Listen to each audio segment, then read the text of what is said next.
Le lit se confond au plancher de la plaine alluviale et donc laisse la facilité à l'eau, la divagation. Le moyen le moins cher pour aller lutter contre les inondations, souvent causées par le débordement des cours d'eau, c'est d'abord le reboisement, puisque on a déboisé pour faciliter le phénomène d'érosion qui a contribué par la suite au remblai du cours d'eau.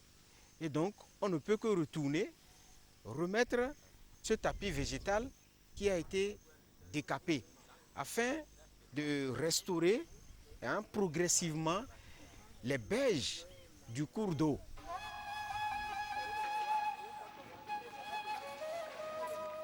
Quelques activités humaines, notamment le lavage de gravier, rejettent de fines particules sous forme d'argile, capables de colmater le fond des lits, réduisant ainsi l'infiltration des eaux. Dans certaines zones, l'existence de nappes superficielles à 2-3 cm de profondeur peut entraîner l'inondation au moindre pluie. Le fait que le bassin sédimentaire côtier ne présente pas une pente qui facilite l'écoulement des eaux de pluie vers la mer est un facteur géomorphologique déterminant. Ainsi, les eaux de pluie en provenance des cours d'eau côtiers observent une stagnation, causant l'inondation au niveau de bassins sédimentaires. Nous avons des pluies qui reviennent chaque 2 ans, chaque 5 ans, chaque 10 ans, chaque 25 ans, 50 ans, 100 ans et voire 1000 ans. Donc selon ce temps de récurrence, l'inondation est très importante. Donc aujourd'hui, quelqu'un qui est dans ce milieu, qui fait ses cultures, peut se retrouver demain, après une pluie de 50 ans ou 1000 ans, et qui se retrouve complètement inondé. Donc vous voyez un peu le dénivelé de l'ancienne chaussée par rapport à la nouvelle chaussée. Ce qui veut dire que la zone est vraiment marécageuse. Donc cette zone-là devait être réservée uniquement à l'eau et aux cultures de contre-saison ou aux cultures qui aiment assez d'eau, comme la canne à sucre. Pour voler au secours des quartiers inondés, l'État togolais a déclenché l'opération Orsec, une organisation de secours d'urgence aux populations sinistrées ou victimes d'inondations. D'abord, il a fallu délocaliser les sinistrés des quartiers inondés, les accueillir dans des écoles ou construire des tentes pour leur hébergement. Ensuite, des dispositions ont été prises pour assurer leur alimentation et leur suivi médical.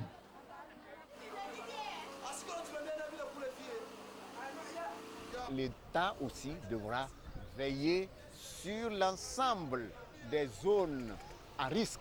Parce que quand il y a l'inondation, ce n'est pas celui qui est inondé seul qui souffre. Le président de la République souffre, le Premier ministre souffre, tous les ministres souffrent de voir une partie de la population dans l'eau. Et ils accourent tous pour apporter les moyens nécessaires pour sauver la population. Toutes les zones de dépression, les poches de zones de dépression qui sont bien sûr caractérisées par des courbes de niveau vraiment très basses, sont déclarées non édificantes. Mais quand l'État dit « moi je déclare ici non édificant », ça veut dire qu'on ne doit pas lotir, on ne doit pas vendre, et qu'un monsieur Tartampion vient en disant « je suis propriétaire terrien, j'en fais ce que je veux », vous allez voir qu'au moment où il le fait, l'État n'est pas associé, l'État n'est pas informé. Le temps que l'État se rende compte que la zone a été lotie, vendue et même construite, il y a un écart. Mais l'État finit quand même par réagir en disant « ah, je vous avertis, je vous informe que ici ce n'est pas vivable, il faut éviter de s'y installer ».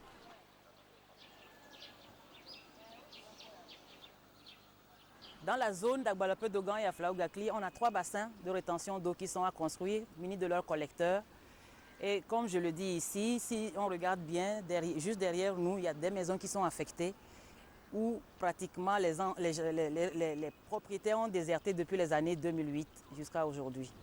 Donc sans ces travaux, ces personnes ne pourront plus vivre dans leur maison, voire même se déplacer.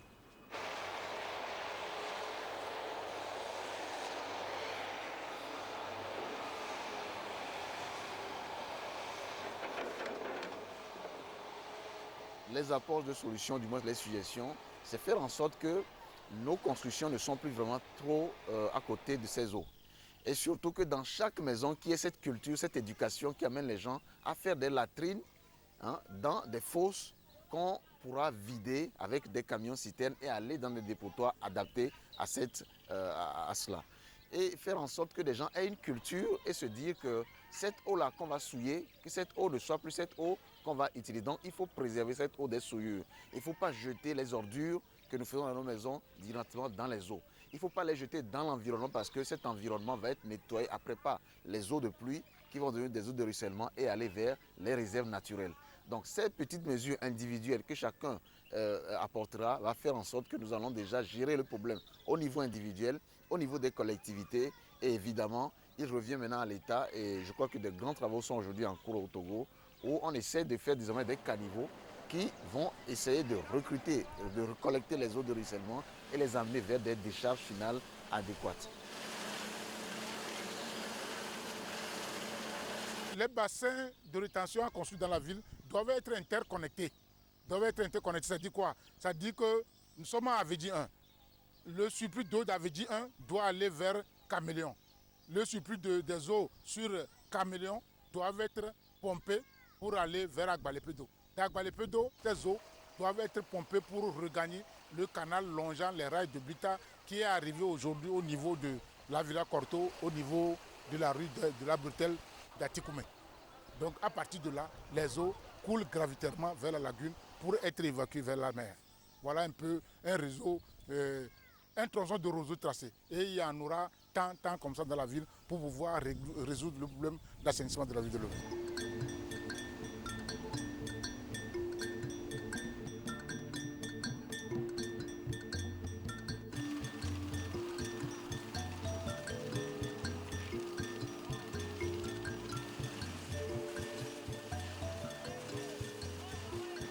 Dans plusieurs quartiers de Lomé et de ses environs, on observe des travaux d'assainissement, notamment la construction de nouvelles cuvettes munies de collecteurs et le dragage des étangs et lacs pour accueillir les eaux de pluie, le réaménagement des voies avec un système de rigole et le curage régulier des égouts afin de faciliter le drainage des eaux vers des réserves bien indiquées.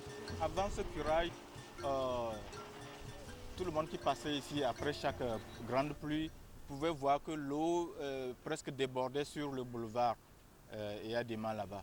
Mais aujourd'hui, on voit qu'après ces activités, que la capacité de rétention de ce lac a considérablement augmenté.